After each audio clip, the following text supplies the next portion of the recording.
Bonjour Manon Bidot. Bonjour. Comment s'est déroulé votre stage? Quelles difficultés ou facilités avez-vous rencontrées?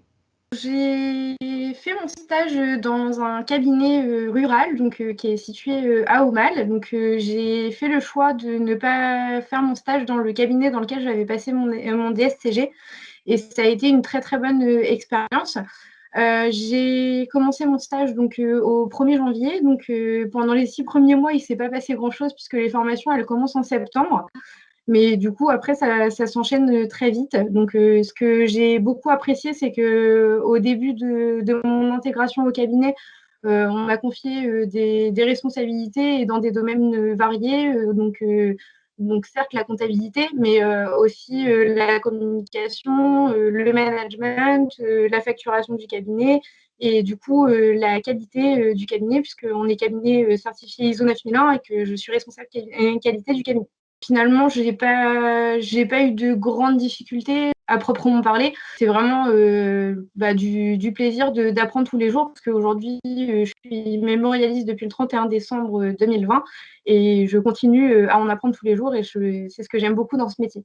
Comment préparez-vous l'examen? L'examen, moi, j'ai eu la chance de participer aux estivales de l'annexe il y a 2 ans de ça. Et du coup, j'ai participé à un jeu concours qui m'a fait gagner une semaine de préparation des écrits avec les NOES à Paris.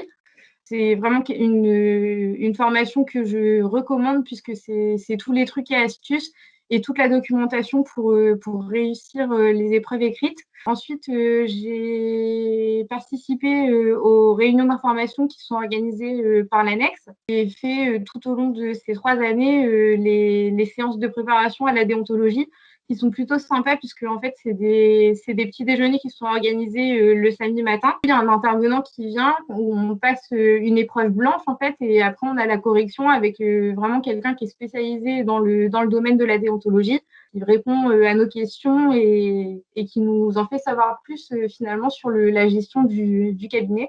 D'une manière générale, en ce moment, je travaille la journée pour le cabinet puisque c'est la période fiscale. Et du coup, le soir, je bosse ma documentation et le week-end, je bosse ma documentation. Donc, c'est le seul côté dommage du diplôme, je dirais, puisqu'on n'a pas de temps de prévu pour pouvoir préparer les examens. On doit prendre du temps sur notre temps personnel, en fait, pour préparer tout ça. Donc, voilà. Faut savoir s'organiser, gérer son temps, gérer un planning. Et je pense qu'à partir de là, on peut tout faire. Qu'envisagez-vous après l'examen si vous obtenez le diplôme d'expertise comptable? Alors, c'est quelque chose qui était déterminé dès mon entrée au cabinet et c'est pour ça que j'ai choisi ce cabinet. C'est que l'expert comptable fondateur aimerait bien prendre sa retraite et passer la main. Du coup, l'idée, c'est de m'associer dans le cabinet dans lequel je suis. Une fois que je serai diplômée ou un an plus tard, mais du coup, de rester dans le cabinet dans lequel je suis. De prendre un poste de direction et puis de mener ma vie d'expert comptable commissaire aux comptes. Une vie à 100 à l'heure où on apprend tous les jours et où bien sûr on a des moments de plaisir puisque c'est toujours un plaisir de rencontrer ses clients dans des domaines d'activité qui sont divers et variés et des gens qui sont passionnés de leur métier en fait. Et comment avez-vous choisi le sujet du mémoire que vous devez écrire?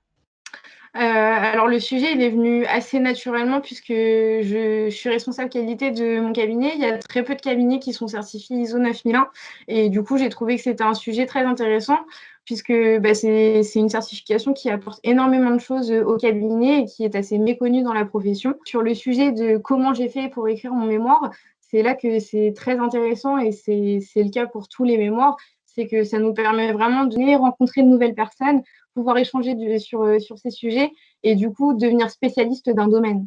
Donc c'est vraiment très très enrichissant. Merci Manon d'avoir répondu à toutes mes questions. Eh bien, merci beaucoup Clémence de m'avoir proposé cette interview qui, je pense, attirera les jeunes dans notre belle profession.